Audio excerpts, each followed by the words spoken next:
For the first time in history, the Human Rights Campaign declared a state of emergency for LGBTQ+ people in the United States. This follows harmful anti-LGBTQ+ laws passed across the nation. Devyne Duorshola tells us how advocates are working to make Minnesota a safe haven. Ani Ryan Koch is a person who advocates for trans and non-binary individuals' rights to gender-affirming care because they believe in its importance to their well-being. I think first and foremost, I'm a community member. I'm trans-identified, non-binary myself. I think that's really important to have folks with lived experience working in the field.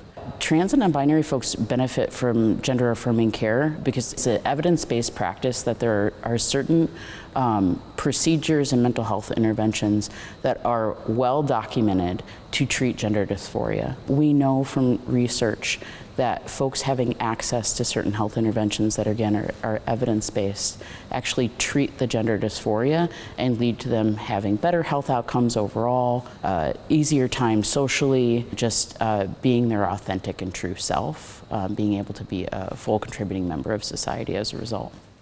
In their work for Blue Cross Blue Shield of Minnesota, Ani works to expand access to gender-affirming care.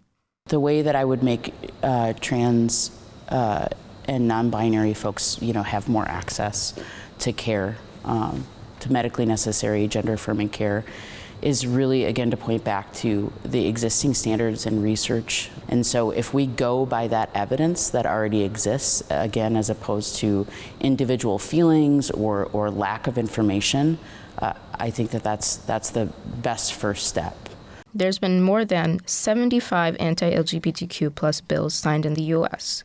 Misinformation greatly contributed to hateful legislation and violence. Minnesota is now a refuge for trans and non-binary people, but for many other states that is far from the case.